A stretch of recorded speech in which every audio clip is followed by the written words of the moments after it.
Good evening. Welcome to the Judiciary and Administration Committee this evening, Tuesday, October 1st, 2019. It is 6 p.m. I will call the meeting to order. Councilmember Jessica Olson and Councilmember Scott Neumeister are excused this evening. So welcome to everyone else. So going forward, the first item on the agenda is 19-1103, an ordinance to create Chapter 39 to repeal and recreate Section 2-2, Parent B, Parent 14, repeal Section 2-2, Parent B, Parent 23, to amend Sections 4-181 and 4-182, Parent A, Parent B, to amend various sections of Chapter 6 to repeal and recreate Sections 10-394, Parent 7, and 10-757, Parent 17, to amend certain sections in Chapter 10, Article 4, to repeal and recreate Chapter 10, Article 8, to amend Section 32-134, Parent B, Parent 5, to amend Sections 40-103 and 40-107, to repeal and recreate Chapter 40, Article 6 of the Code of Ordinances of the City of La Crosse relating to the creation of special event permit policies and procedures. And I'd like to call on Mayor Cabot and have him give us some information on that. Appreciate it. Thank you, Mayor. Thank you, Madam Chair. Very briefly, I want to provide a bit of background on the changes, and then obviously Nikki Elson and Terry Lurkey from our clerk's office are here to answer any specific questions. The need here is real for a improvement to our process when it comes to special events and just how we go about trying to manage that. Obviously, we all live in a great place and we're very proud of that, and there's a lot of events and a lot of things that go on, and I was pretty amazed when Nikki shared just, the hundreds of events that we kind of deal with and process each and every year. So, I mean, the good news is that there's a lot of interest and demand in doing things in the city of La Crosse. What we're trying to do is do the right job in order to make sure that everyone who attends an event has a reasonable expectation of safety and security and health, as well as administering our city services and protecting public lands and public facilities, and really trying to make sure that we are doing that in an effective way. So the goals of this change, so let me just back up. So the challenge that we're trying to address is that there's been a kind of a hit and miss approach to many of these types of events, and that's not to cast any blame on a group or an organization or city government. I think it's just something that has evolved over time. And as you can see from the ordinance, and then when you looked at the application and some of the checklists, these events, depending on their size and scope, can have impacts to multiple departments, can have impacts to transit and police and solid waste and recycling and the street department, and the list goes on and on. So what we're really attempting to do, and again, I share great appreciation for our clerk and their office for all of the work and the research they did. They looked and reached out to many other communities and really tried to get the best of and the best practices of those communities to put together into this ordinance. But there's been, situations where there's incomplete information, lack of coordination. Sometimes things come at the last minute, and those all have impacts to public safety, to traffic, to other businesses if streets or other things are closed. This program really pulls all of that together and enables a coordinated and thorough review of the request, which I think is our ultimate goal. So I would encourage you, I am looking forward to the additional conversation and the discussion tonight. As I said, the city is a proud partner in just about all of these events in one way or another. And we look forward to continuing that effort so that the folks that come here have a safe and fun time at those events. And I'll just close with this. Maybe two things. The impacts of these types of processes in ordinance ordinances are real. For those that were on a council just a few years ago, if you remember, the city was sued in the Woodbury case because one of our events prohibited access to a city park for that person's exercise of free speech, and we were sued and ended up having to settle, which cost the city money. We've been sued for various events for people, tripping and falling and other physical impacts for various events and fun walks and everything else. So we are trying to really balance the need for safety and the health and general welfare of our public and our visitors, along with being able to respond and prepare for situations where you have large crowds. The last thing that I would say then is that we're not interested in limiting anyone's First Amendment rights with this proposal. I know that there's been some recent conversations about and questions about that. We talked about that at the Board of Public Works. Our focus and our goal with the special events ordinance was really on the events, the parades, the festivals, those types of things where people were gathering for fun times and for those types of activities. Really the threshold about whether or not public streets have to be closed for a march or a public assembly, or if there's going to be such a large number of people gathered for a public assembly, that gets into then the idea that the city needs to be kept in the loop with that if we're going to be closing streets or having to marshal additional resources, whether it's from law enforcement or streets, to address a public assembly if there's a particular political issue or again just exercise of free speech. So we're not interested again in limiting anyone's First Amendment rights.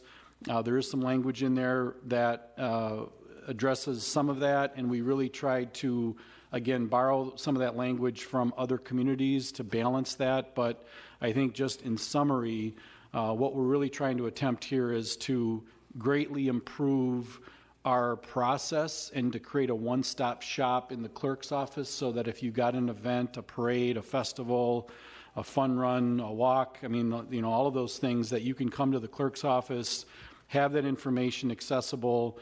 They've done a great job of really laying out a checklist of all the things that people need to be aware of, and I look forward to our comments tonight. So with that, I would thank you, and I guess I would just ask if there's any questions from the commission. Otherwise, I will wait for other questions or comments. Okay. Thank you. You're good. Thank you, Mayor. Okay, with that, I need a motion for a public hearing. So moved. Second. Motion by Councilmember Weaver, seconded by Council President Gall. All those in favor, say aye. Aye. Opposed, motion carried. We are in public hearing. First person to speak on that would be Terry Bauer, 638 10th Avenue North. I'm sure that's probably on Alaska. So, Mr. Bauer, please, if you could turn the mic on, that'd be great. And speaking in opposition of the legislation. Thank you very much. I want to thank Terry and her department for all the great work they've done with La Crosse Valley View Moon Tunes, and Nikki for spending some time with us, giving us an overview of this ordinance proposal. I'm speaking against the ordinance fees. Many of our great events within La Crosse city limits are conducted by volunteers and nonprofits. I couldn't agree more with the mayor. Internal communications, that's something that needs to be done. I think that's under the purview of the current system. That's internal. I don't think it needs to be a fee. To me, that's an unnecessary. It's public service is what I believe the City Hall should be providing us as a community. And the money we bring in from our different events is significant, and it makes a great impression for our community. And I agree with the mayor. It's a great place to live. And I'm just voicing my disapproval with the fee assessment. We already pay for permits and licenses. And if you want to do some internal communications, I want to thank Nikki also for creating a template, which would have helped me a few years ago when I was new to this, because I didn't know what I was doing. And Terry's department was very patient and helpful without charging us a fee for that outside the current fee system. Thank you. If I may add, this is on the agenda for Thursday for the fees for the Finance and Personnel Committee. So it'll be coming up on Thursday. So, Same time, same place? yes.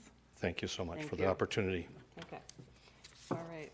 Next speaker would be Brad Piddle, 5168 Cottonwood Lane. I believe that is Alaska, I'm not sure, in opposition of the legislation as well. So go ahead, sir. Cottonwood Lane is in La Crescent, Minnesota. Okay, thank you. I am here on behalf of Riverfest. I feel a lot of the same concerns that Terry does, where there's communication that can be handled, and by assessing a new fee to our organizations that are out in the community trying to bring in communism, or not communism, sorry, consumerism into the area, where we're focusing on bringing money back into the community. A majority of our festivals and events that we have are nonprofits and not-for-profits. So when we see a monetary value coming out of that, it's not just money that would be going into our pockets as a board of directors. Much like Terry said, we're volunteers for Riverfest. We don't have members that get paid on our board. So when we see money coming out, that's money that we can put back into the community. That's money that we can put back into funding. And then when we see fees, like Mayor Cavett said, we're not looking to, pull things away. But you mentioned a one-stop shop that we're bringing money in, and how there's bills that get put to the city for this. Well, Riverfest in 2019 spent over $20,000 towards City Hall. That includes police enforcement, that includes renting the park, that includes other permits.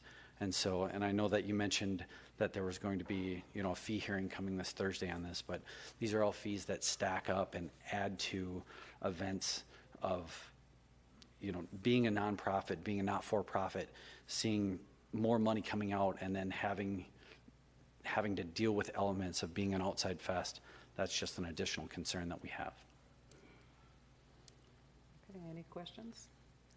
All right, thank you very much. Thank you. Also, in registering, speaking in opposition of the legislation, only here to answer questions, is Kathleen Ryan, 1224 East Avenue South, in opposition, not wishing to speak.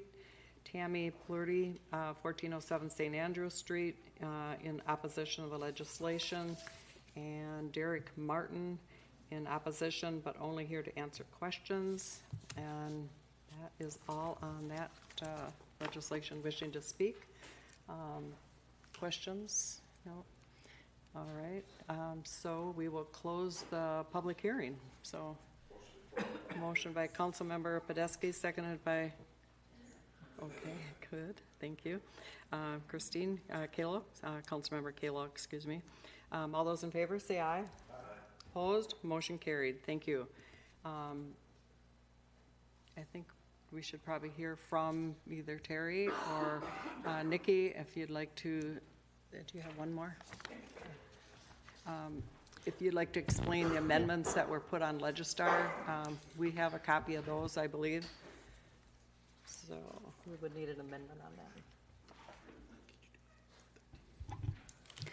that. So there is a proposed amendment that is placed on Legistar, and these are a couple amendments or changes that were discussed last week when I met with the Explore Lacrosse members. Two of them that I agreed to move forward was a change to paragraph 39-12C4C, and that is with regard to vendor lists. We are asking that we be provided vendor lists in advance of the event, and this was really just a clarification.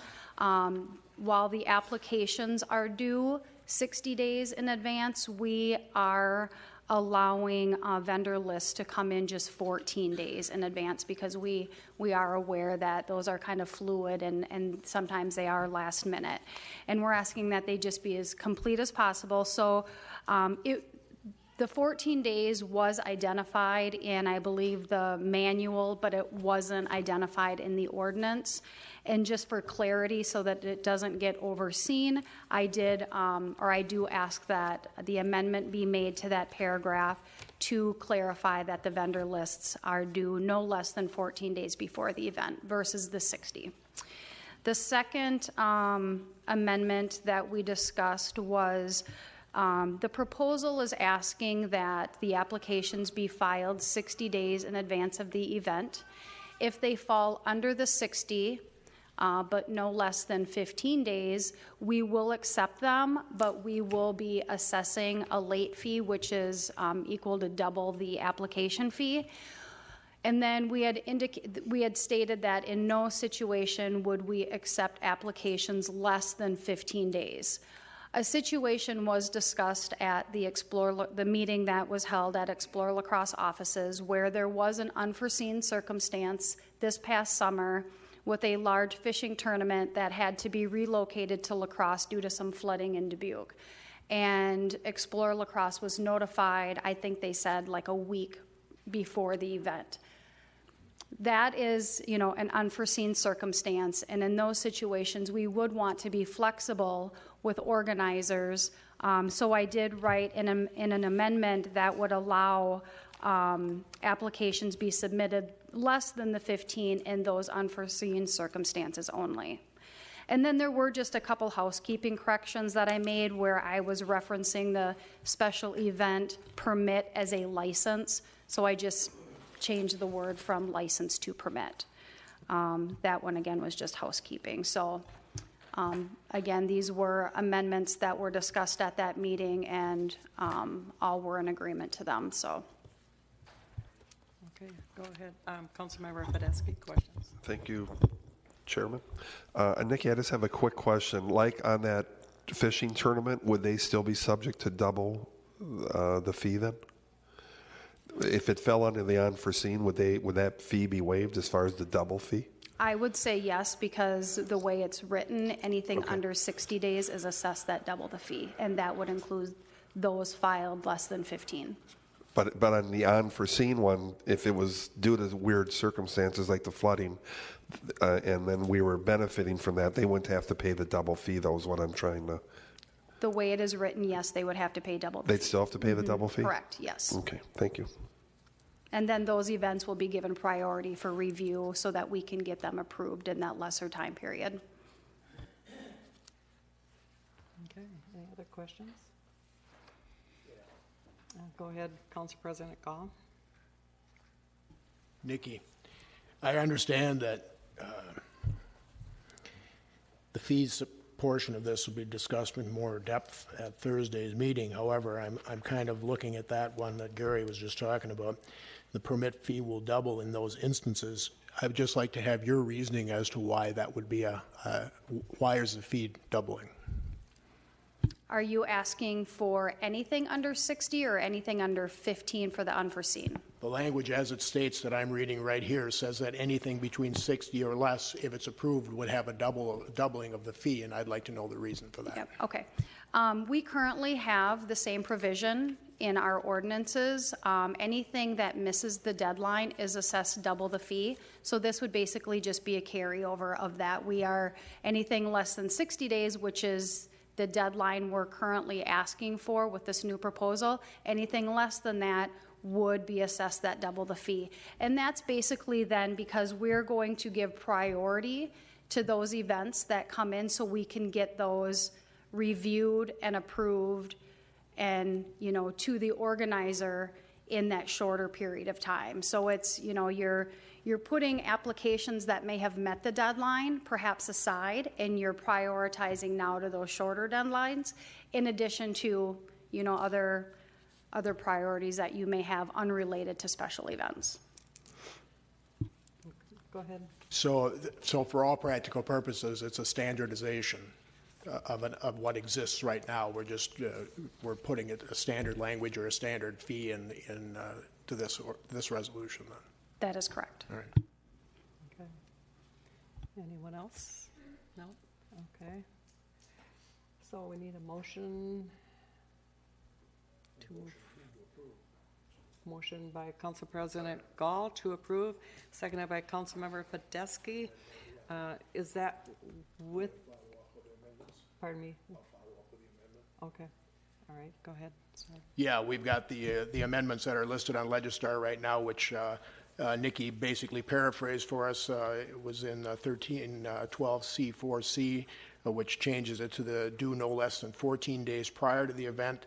And then we've got 39-13F, which is changes it from in no situation to the only in foreseen circumstances may, and also the housekeeping changes that she made. That amendment is in Legistar, and I would move the amendment. Motion by Council President Gall to amend, seconded by Councilmember Weaver.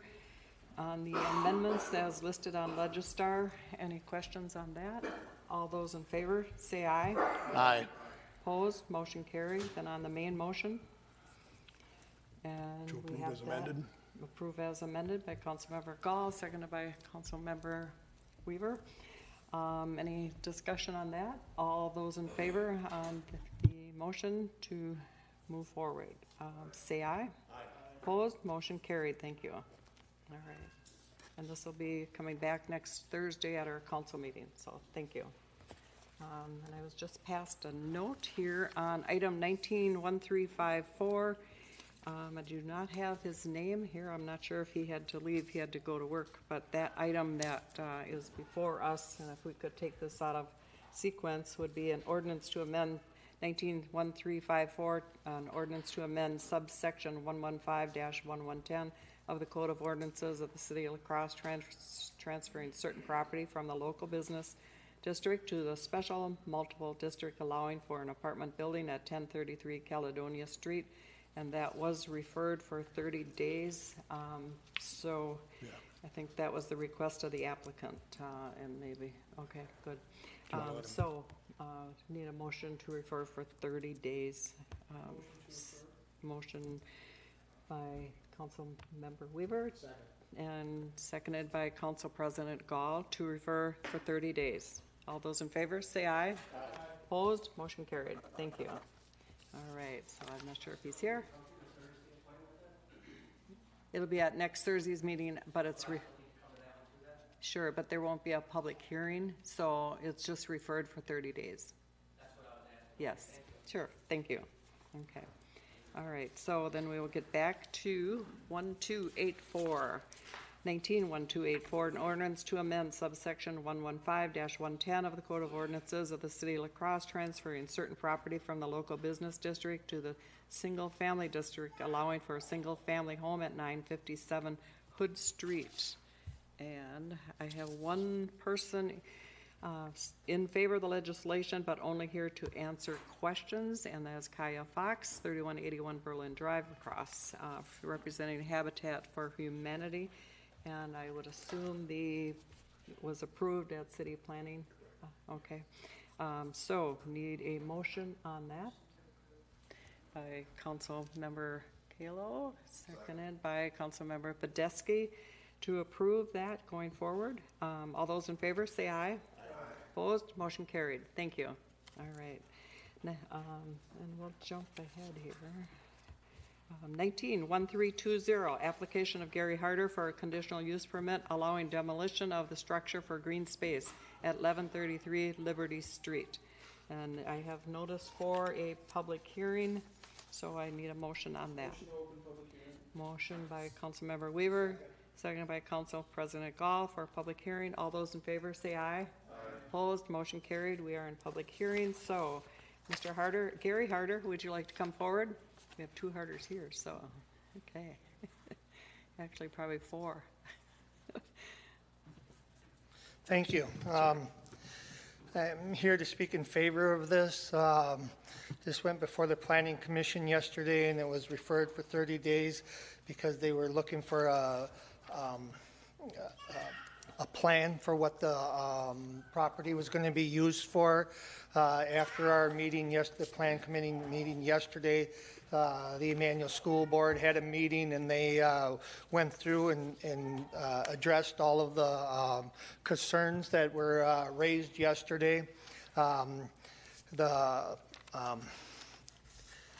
you know, once again, the school just needs the playground area. That's what this is going to do, is just going to add to the playground area, green space.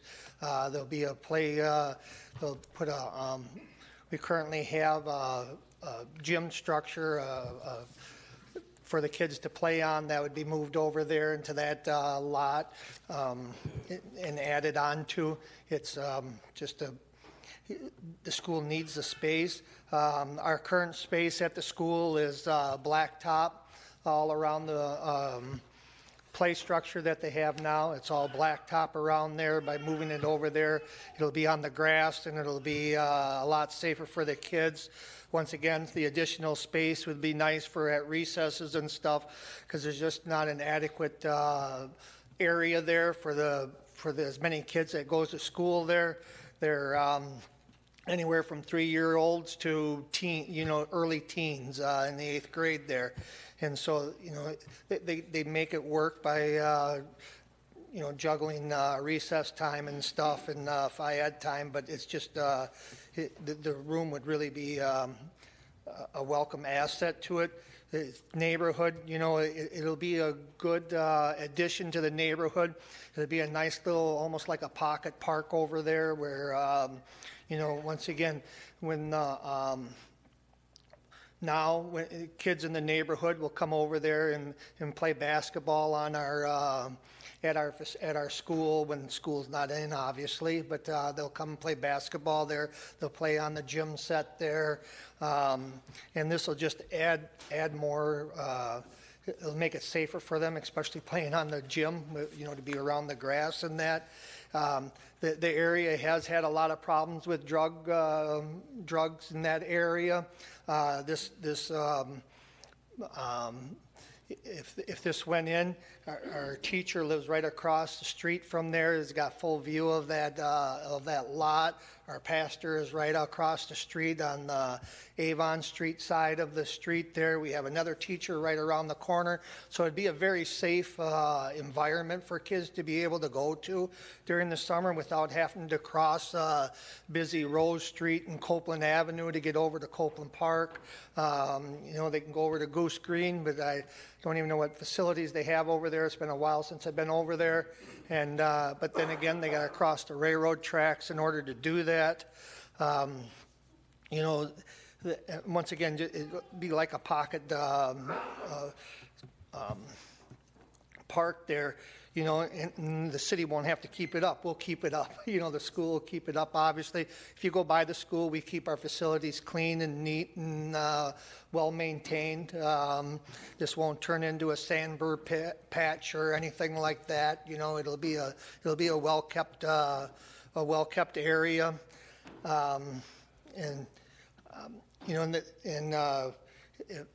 The way I understand this will still stay on the tax rolls, at the current assessment. So it's not coming off of the tax rolls. By taking this house down, this house is 134 years old. It's just lived its life. It's just due to be taken down. This will improve the neighborhoods for all the reasons I just said, but also just aesthetically. I mean, it's always been a clutter spot. If you've lived in the area, you'll know it. I mean, it's always been a cluttered spot. And once again, we keep our facilities very nice. It'll be kept up. So it'll be beneficial to the whole neighborhood. It's just, obviously it's going to help Emmanuel, but once again, it'll help the whole neighborhood there. It gives us a chance to be able to do more with the community, with our school and church, to be able to have some area outside, to be able to hold community events and to, once again, just make it a good neighborhood there. And that neighborhood needs that. Once again, it's a lot of drugs there. We've been, our teachers and stuff have been very forthright, our own little neighborhood watch, so to speak, and so once again, we feel we're good citizens, we feel we're good neighbors, you know, and this will enhance, this will just make it all the better for everybody involved. I know there was some concern about the alley. They don't have any plans for closing the alley there. I know that was a concern brought up yesterday. I think that's, you know, and the thing of it is if it doesn't come down, I don't know what you'll do with it. I don't know what I'll do with it. I don't know what the school will do with it. I probably should have just donated it to the school right away rather than me holding on to it. And if I could do it over again, that's the way I would do it. But I thought this would be the easier way. Seems to me like it's the harder way, but I had good intentions. Is there any questions? No, good speaker. Go ahead, Councilmember Kalo. Thank you. I have a question. You are the owner of the property? Yes. Correct? And then how long have you owned that property, Mr. About a Harder? year. Okay, you've only owned it a year. And how long has it been vacant? About a year. Okay, all right. Thank you. I've been kind of in the process of trying to go through the process of tearing it down, and I get busy, and then I put it on the back burner, and, you know, so I haven't moved the fastest at it. Okay, very good. Thank you. The next speaker would be Matthias Harder, 2850 Larson Street.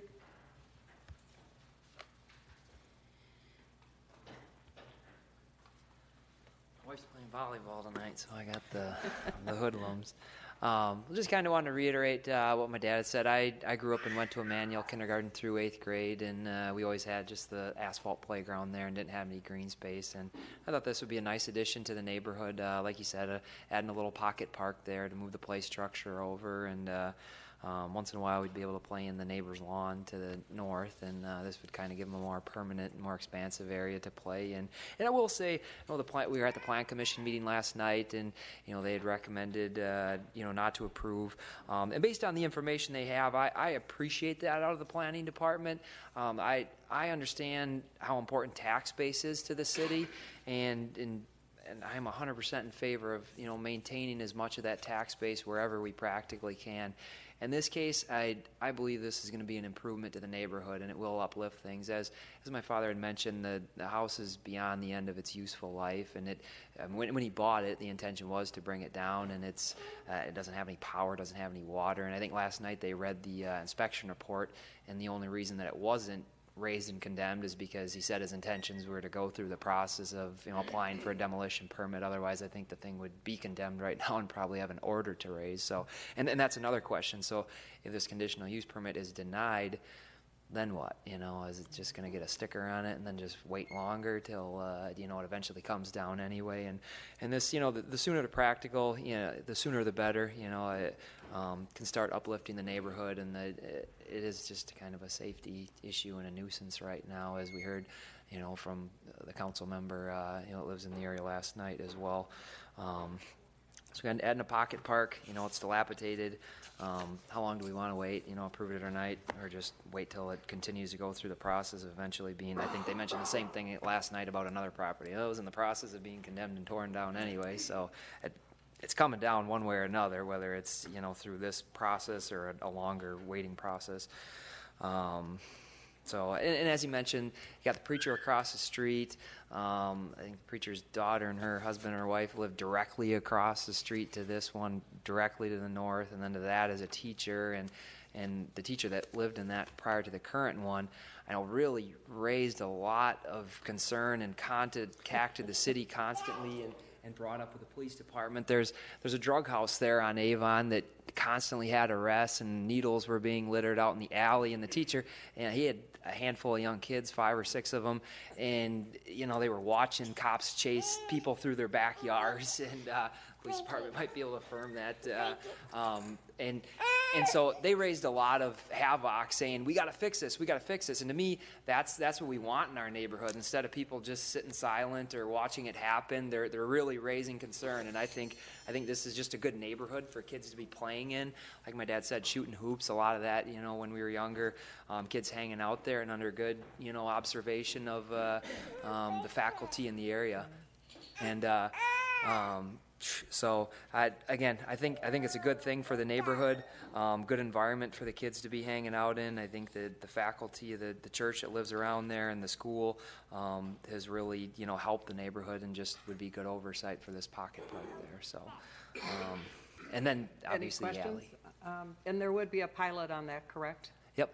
Okay, very good. Okay, thank you. Thank you.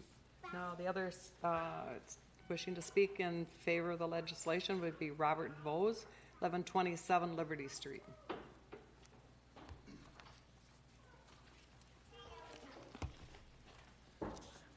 Yeah, if you take this thing down, I just request they put up like a minimum of a 6-foot privacy fence to keep the little privacy there between the playground or whatever's going to be put up there.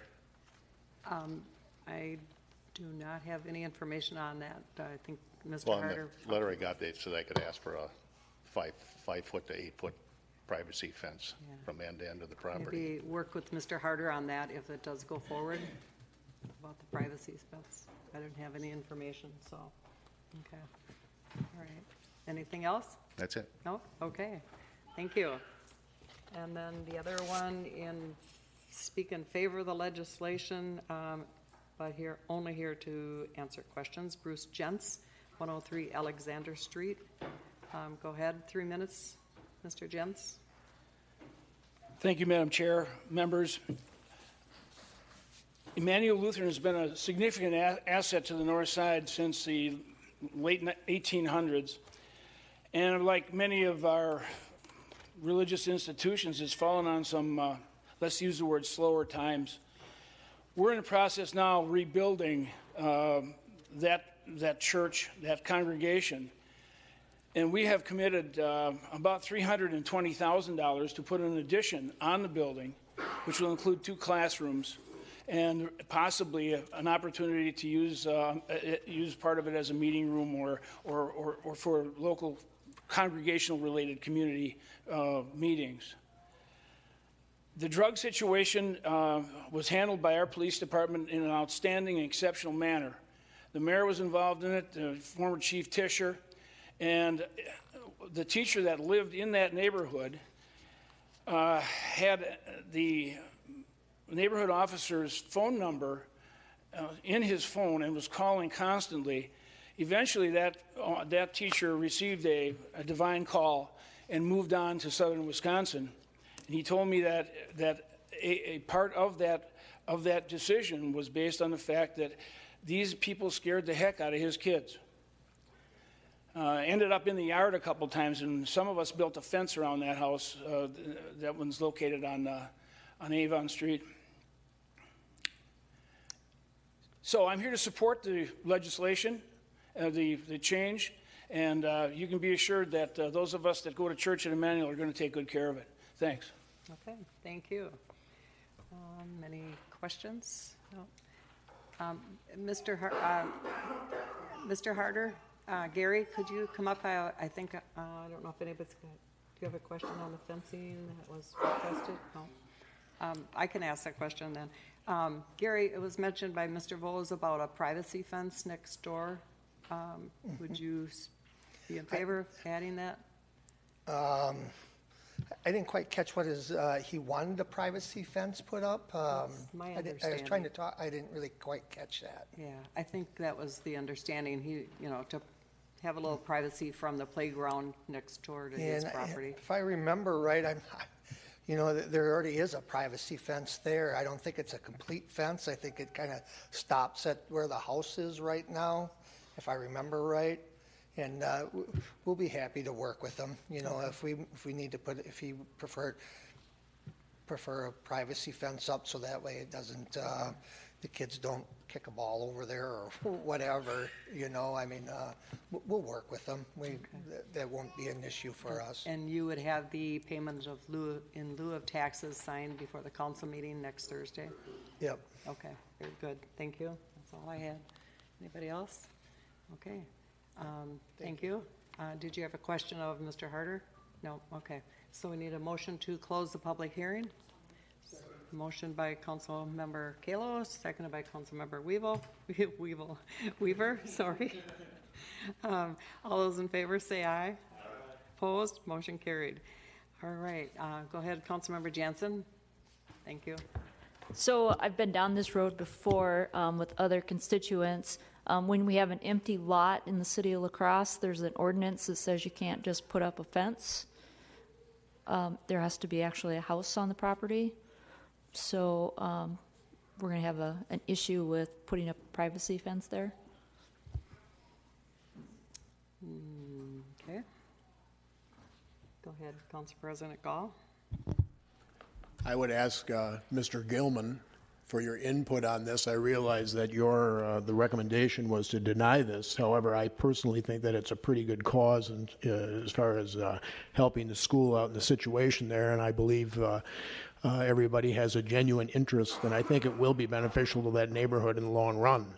My question for you then, Jason, would be if this committee and the council would decide to move forward with this application, could we make it a requirement that you were able to enforce that there would be a pilot payment that would be required and address the fencing situation for the neighborhood, assuming that our ordinance allows that? I'd like you to comment, please. Thank you, Council President Gall. Our recommendation to deny was based on just not having enough information for the most part, and that was something Jack Zabrowski had indicated last night. And there's a very delicate balance between approving these housing demolitions and not approving them. And when we don't have enough information as to what the lot is going to be converted to, we usually fall back on, well, what are the adopted plans say? And this is, of course, a single-family lot, and there's a lot of strong language in various plans in the city to preserve single-family homes. However, given the information I received tonight relative to what the church wants to do with it, and that we're not trading a house for a parking lot or trading a house for a vacant field, that this actually is an enhancement to a urban elementary school, which the planning department believes strongly is a great asset to our neighborhoods and something that actually stimulates housing investment. So given what we've received tonight, I'm comfortable with the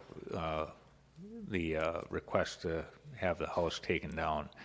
But last night we didn't have all the details. We just knew that the applicant wanted to take the house down and donate it to the church, but we didn't really know what was going to end up happening to the lot. Oh, and then related to the fence, I would just say that our fence ordinance is somewhat complicated. There are sections that relate to sports fields and things where you can have a fence, so I'm going to have to rely on their historic enforcement of how fences have been installed next to playgrounds. But I would just say that if the neighbor wants one and the church is willing to put one up and it meets our code requirements, then it could happen. But I wouldn't be able to comment on unless I talk to Buildings and Safety about it. Okay, thank you. Okay, go ahead, Councilmember Podesky. Thank you. Jason, couldn't we do what we did on Losey Boulevard at the Quick Trip, where the Harders and the church could agree to pay for the fence and have it put on the neighbor's lot line? That's what they did at Quick Trip on Losey. Quick Trip paid for the fence, I believe, and I think it went on the homeowners or their side of the lot, you know what I mean, where they put in that lunch area. They put a fence up there for that neighbor. Yeah, we've had some state legislation pardon me, passed since that Quick Trip project called Act 62, which severely inhibits cities' abilities to put conditions on conditional use permits unless we have substantial proof that an improvement is warranted, and that'd be a tough call. I understand the neighbor's interest in privacy, but going through the process of doing a study to prove that a fence is warranted, I think we're somewhat hampered given Act 67 and what was passed. But I think if they want to collaborate and it's within the realm of our permitting, I see no reason why we couldn't have a fence installed on meeting the code requirements. Oh, and then related to the payment for municipal services, yes, we can impose that and make sure that we get an agreement in place for that. Okay, thank you. Go ahead. Thank you. I guess we couldn't impose it, but if the church decided to put up a nice row of hedges, that's up to them, I guess, right? Yeah, good, thank you. Or make some changes in the code for fences, so, okay, so what would the committee like to do? I would make a motion to approve the direction to the planning department to develop the pilot agreement and to research the fence issue and come to the council for next week's meeting with that information or beforehand so that we've got all that. And I would make that motion. I'm not sure if Mr. Gilman heard that information. He's still stuck with it even if he isn't paying attention. Go ahead. What I should just surprise you with it now. What I asked you to was I would make a motion to approve this under the directing the staff of the planning department to develop the pilot agreement and make sure that was in place by next week's council meeting. Also, to find out what the ability is to install a fence there as it relates to our ordinances, and to let the council know if we can enforce that and allow that to go forward in that regard. We can do that. Okay. Very good. So there's a motion by Council President Gall, seconded by Council Member Weaver, to approve with those recommendations. Any other discussion? All those in favor? Pardon me? Oh, go ahead, Council Member Kalo. Thank you. I'm going to be voting no on this, and I wanted to explain why. And I certainly understand the reasons the church wants this property and that they could use the green space. I am an advocate for neighborhoods as well, and I just feel that this lot could be sold and a single-family home could be built on that lot. I understand the condition of the house, and yes, it probably does need to be torn down, but I just feel as though losing a single-family home on that block, what I've seen in my past 30-plus years here, is it somewhat causes a domino effect, and I think good intentions are always great intentions, but I would prefer just to see this house demolished and a single-family home built on there and a family move back in. So nothing against the church. I think you're doing a great job, and I'm glad you're in this city. But that's the only reason I'll be voting no on this. Thank you. Okay. I guess I'm going to make one comment. I like the comment about how this would enhance the neighborhood, and anybody that's been around that neighborhood a few times and seen some of the issues that were discussed this evening, and to try to cross Copeland Avenue to get over to Copeland Park is very, very difficult for the children in the community in that little bit of area, and Goose Green as well. So it's 7-8 blocks that they'd have to go to have a park, and I think the intent is for Mr. Harder to improve that neighborhood, so I will be voting yes on that. So I will call for the vote. All those in favor say aye. Aye. Okay. Opposed? One no. Okay. One no. Councilmember Kalo. Thank you. Moving on to 1352 application of Sue Boot for a conditional use permit allowing many warehouse buildings in a heavy industrial zoning district at 2110 Enterprise Avenue. And I'm not sure if that was approved by the city planning. Mr. Gilman, was that I don't have a sign-up sheet. This was recommended for approval, but there was a caveat, just to do some research on the a question that arose relative to the setback, and Andrea Schnick did some research on that today, and I believe sent out a memo indicating that it was allowable by our by the covenants. Okay. And there was one person, 191352, in favor of the legislation, David Rudrud, Galesville, Wisconsin, 54630. Who is the owner of the property, Mr. Gilman? Let's see.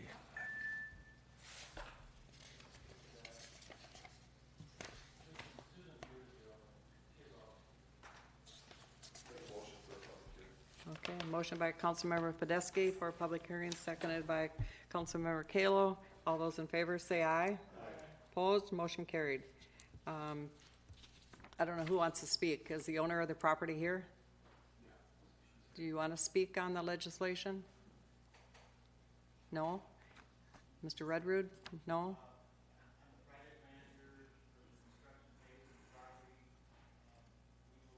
I can't hear you. You'll have to come up to the microphone if you want to speak. Thank you.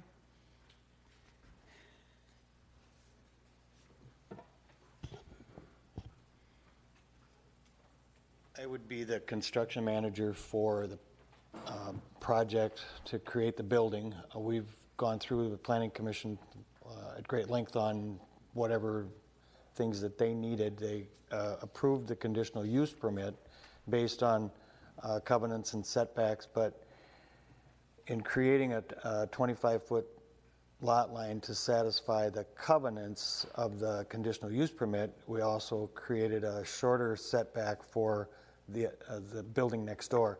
Sue actually owns both buildings and has no objection to the 1 foot deviance that's involved in all that. And the planning commission had looked at things throughout the day to say that fit other situations where there's been some modification.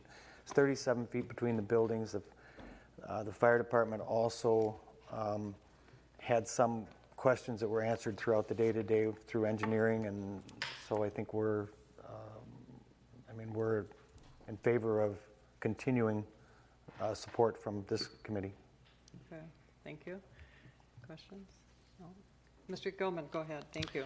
I was just going to answer your question about the ownership. It's listed as Finish Line of La Crosse LLC, so it's a limited liability corporation. And that was my understanding as well, and the taxes, I'm not sure if they have been brought up to date or not, so that's another question that we need to take a look at.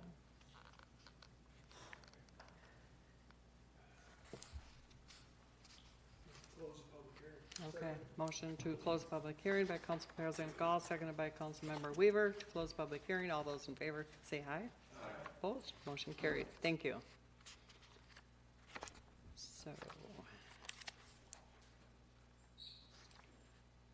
looking it up.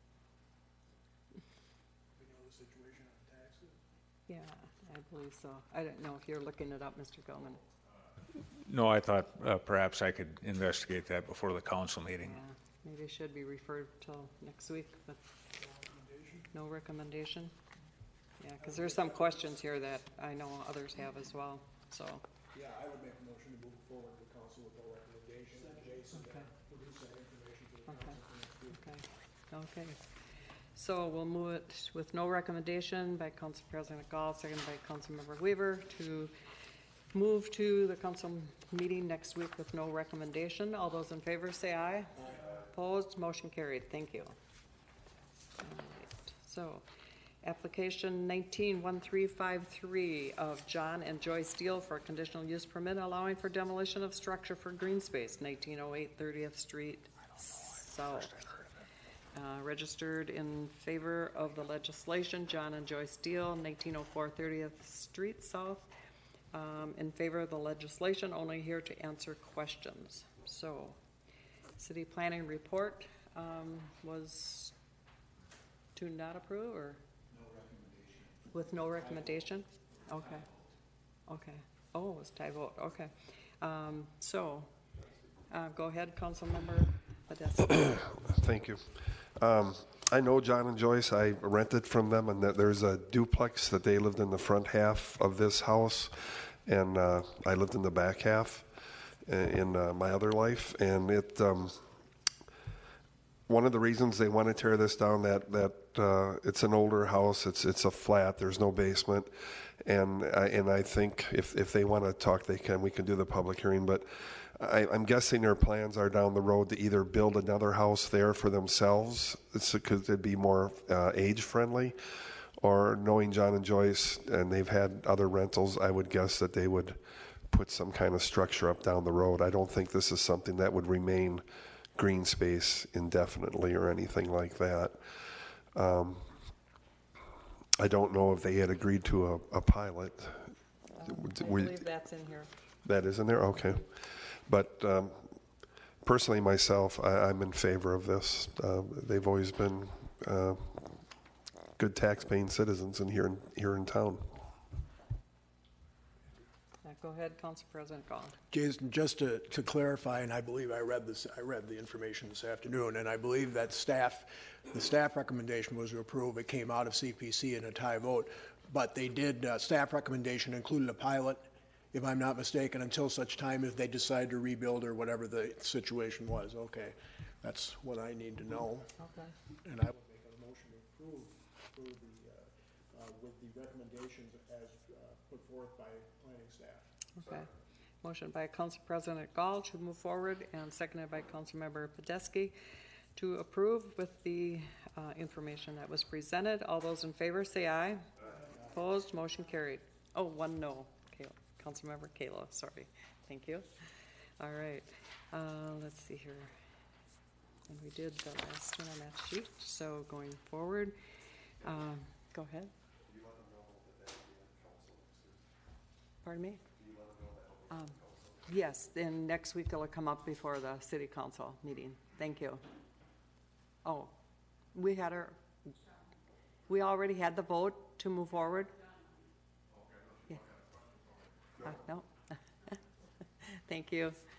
Okay. 19-1355, an ordinance to amend subsection 115-110 of the Code of Ordinances of the City of La Crosse, transferring certain property from the Planned Development District General and Heavy Industrial District to the Planned Development District General, allowing mixed-use development at 11, 26, and 41 Copeland Avenue, Riverside North Development. Need a motion to go forward? I don't think anybody has signed up to speak on that. So. I would make a motion to approve for the recommendation of the planning department. Okay. All right. Motion by Council President Gall and seconded by Councilmember Weaver, and this also had been before the RDA, and that was approved as well. So, all those in favor say aye. Aye. Opposed, motion carried. Thank you. Okay, so 19-1399, ordinance to amend Article 7, Division 3 of the Chapter 2 of Code of Ordinances of the City of La Crosse, regarding the capital budget. So, anybody want to speak on that? No? Need a more? Go ahead. 30 seconds. Go for it. We got a timer here. Thank you, Madam Chair. I just wanted to alert the committee and ultimately the council that there were several goals, and the reason why or for this change. A big one was to update the dollar thresholds. You can see that our ordinance had $100 as far as what's considered capital equipment, and I don't know that there's anything that you can buy anymore for $100. So that was one of the needs, is to update those dollar thresholds.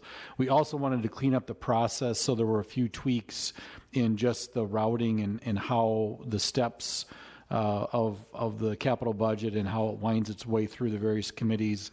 And then most importantly, we wanted to kind of decouple the timing of both having a capital budget and an operating budget going through process at the same time. That creates an undue burden on staff and committees and others trying to sort through these plans. And so what we're looking to do, because we're limited on the timing of changes for the operating budget, we're just trying to move the capital budget up sooner in the calendar so that we can get that done earlier in the year. And maybe that was 45 seconds. So thank you. Thank you. Okay, motion by Council President Gall, seconded by Councilmember Weaver to approve. Engineering, would you like to add something on there? No? Okay. All right, thank you. So, all those in favor of approval, say aye. Aye. Opposed, motion carried. Thank you. It'll be on next week's agenda. 19-1417, various license applications pursuant to Chapter 4, 6, and 10 of La Crosse Municipal Code for the remainder of the license period 2019-2020. So, approval subject to compliance. Okay, motion by Council President Gall, seconded by Council Member Podeski to approve subject to compliance. All those in favor, say aye. Aye. Opposed, motion carried. I believe that's all I have. Thank you very much. Need a motion to adjourn. Motion to adjourn. Motion by Council President Gall, seconded by Councilmember Weaver to adjourn. All those in favor say aye. Opposed, motion carried. Thank you.